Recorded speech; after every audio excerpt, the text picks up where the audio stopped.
pinayasan si Guatlo. Kahapon lang siya pinalaya. Eh, ano na kung mangyayari, attorney? Naka-schedule na ang hearing natin.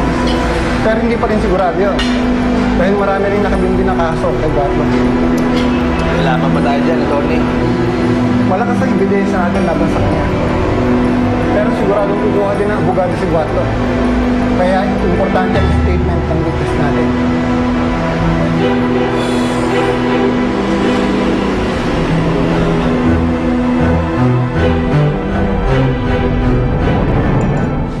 Pinapatawag niyo raw ako. Ano ba ang napakahirap na pinagagawa sa'yo ng asawa ko at hindi na kita nakikita dito sa bahay? Tanungin niyo na lang ang asawa niyo kung ano mga pinapagawa sa akin. Eh, hindi naman magsasabi yun. Wala kayong makukuha sa akin. Alis na ako. Meron ka daw kinahuhumalingang babae. Wala akong kinahumalingang sinuman. Kahit na ako. Noon yun, Rowena. Ngayon, hindi na. Beauty, ikaw na munang bahala dito sa bata. Ha, kukuha ako ng mga gamit sa bahay. Oo. Ay naku, kung alam ko lang na diretso confinement to si Matthew, edi sana nagdala na ako ng mga damit. Nakakaloka nga eh.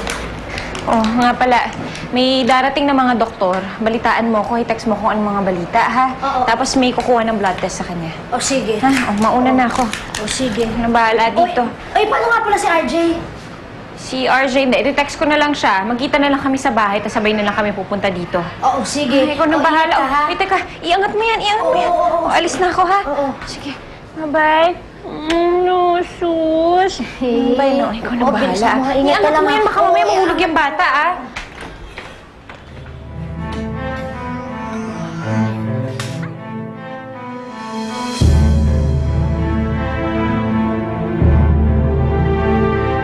Itong lalaking to na tatay ni Rachel, siya ang bumaril sa akin.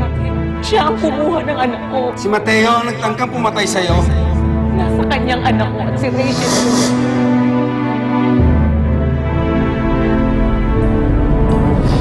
Falcon, sama ka ba sa amin? Saan kayo pumunta? Hanap na rin yung tinutuloy na Rachel sa Manila. Doon ang diretso namin, sama ka ba? Susunod na lang ako. Tara.